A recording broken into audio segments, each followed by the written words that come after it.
All right. Well, a nice family outing yesterday, Saturday, and was grabbing something from the parts store. Came out of the parts store, and there's some drips under the Jeeper, right in front there. I'm like, I don't know where the AC is supposed to come out. So I looked up under there, and it was definitely water, coolant, and so pretty easy to see actually. It got up in here, and right on top of the shiny bit, it was wet with water there, and it was dripping down there, and then down and down and all the way onto the ground. So I'm 95% sure that that's the problem. That is definitely a problem. Could also be leaking out the bottom of the thermostat housing there. I can't see under there. Oh, I should grab a mirror. That's a good idea. I was gonna do that, but at the parts store. So since I was at the parts store, I grabbed a gasket from that. $5, not bad. Gotta love the Jeep where there's actually parts available at the store on hand, so that's nice. So I got that, and now it's Sunday, and we're going on a little road trip tomorrow, so get the water leak fixed, because it's dripping pretty good.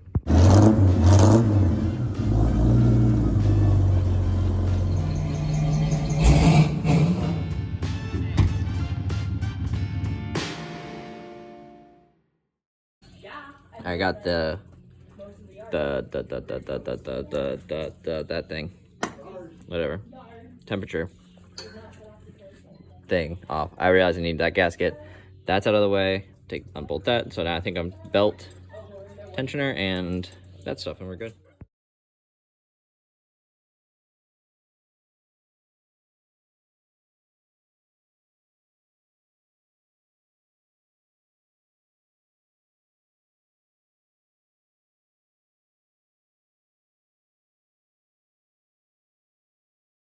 I got that surface cleaned up. I may run to the store and grab a new gasket if they have them, or I might just RTV it. Haven't decided yet. And then put the pulley off there, because there's 2 bolts underneath it. Need one more hose down there to come off. Definitely focused. Focus. And then that come off, and we'll look up if I need to glue the gasket back on or not. And I had the gasket somewhere. I'll find it. And we're good.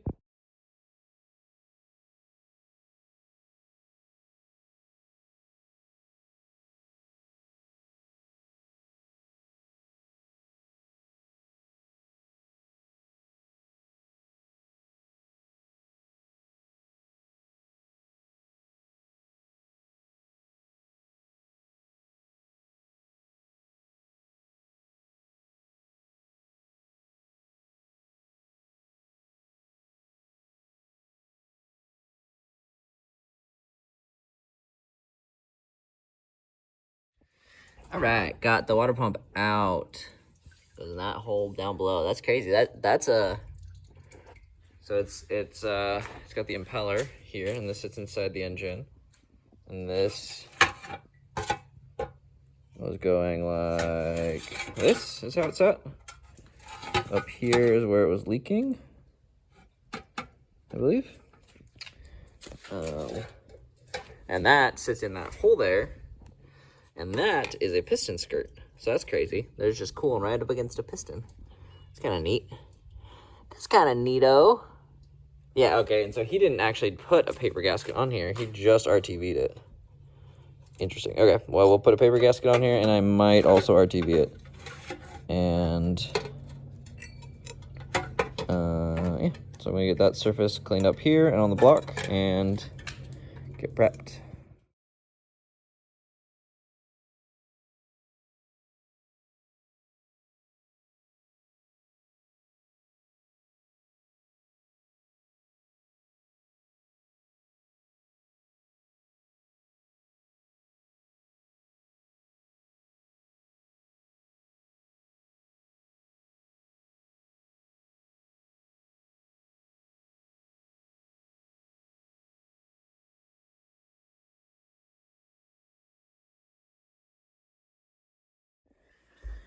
As I was cleaning up the grime in here, because it was very grimy, I noticed that there is, down here, is a bolt that is most of the way out that was hitting the fan pulley.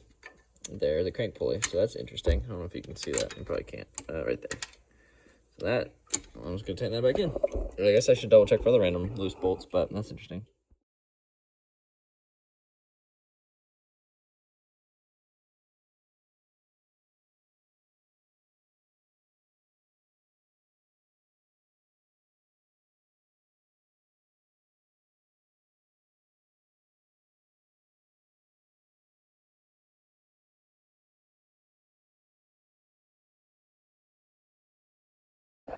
Alright, I think that's pretty good down there.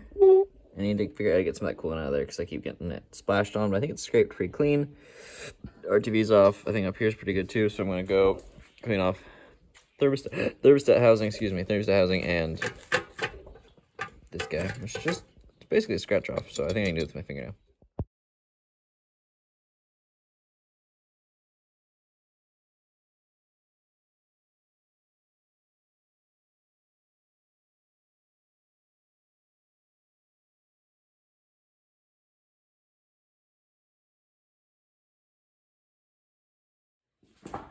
Okay, I can call that clean enough on there. All this black stuff is extra RTV around, but I think the surface looks pretty good. Block looks believably good. I'm gonna see if I can get it on. All right, got that on there. Torque it to 17 foot-pounds with the digital fancy schmancy guy. And then it'll be perfect and never leak again. Water pump on and torqued. I'm gonna put the power steering pump bracket thingy back on and pulley back on and hoses, I guess. Easy. Getting that thing polished up.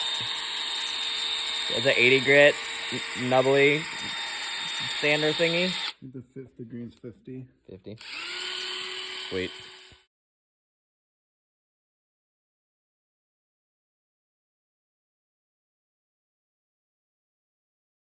Alright, so my phone a friend suggested putting the pressure bits back together before putting everything back together to pressure test it and let it hold and see if it's holding. So got the thermostat housing back on, got these hoses back on, that hose back on, that hose down below back on. I think that's all the hoses. I think that's all the coolant stuff. So throw some pressure on it from the cap, which I've recently learned. By recently, I mean just today. Learned without the adapters, just goes right on the radiator. So good to know. David, if I don't tell you this before then and you watch this, we can do this on the Firebird probably. So convenient. All right, well, we pressure tested it and it started leaking right out the bottom. Pulled it back off and there was a big old pile of gasket still right there that I left. So scrape that off. We'll try it again. If not, RTV it. All right, got that back on. Let's try this again.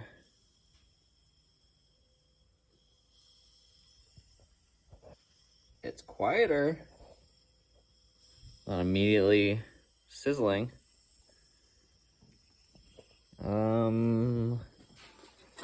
Say what the operating pressure on this is. 16 pounds. Let's go. Maybe less than that, a little bit. Sizzle, sizzle. What do you think? Like 13? Leaking. It's leaking! You. Where? Alright, stay tuned. Boo. Well, it's still leaking. Give it another shot after sitting, but we're preheating it. See if that makes the glue stick or something. I'm tempted to put it back together without any glue and see if a heat cycle will make it glue. That red stuff glue in, but I smeared a little bit of RTV on both and filled in some. There were some pits in the housing here, so that's gotta hold it. I also left the thermostat out, so it's a good thing I took it back apart. Glue. It's been sitting for not as long as it's supposed to be, but it's been a little while. So let's put some coolant in. I put some coolant in. We'll see what it does. So I'm gonna go to bed. It's late.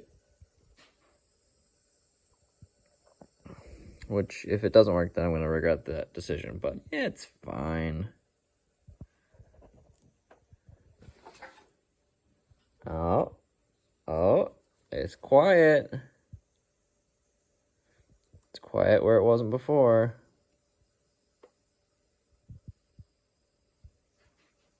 Still quiet. All quiet on the western front still. Ho ho ho. Alright, it's all fixed. Cool. I'm gonna finish filling up. Call it a night. Alright, got it full, got it running, got it up to temp. Dry as a bone down there. Top it up in the morning.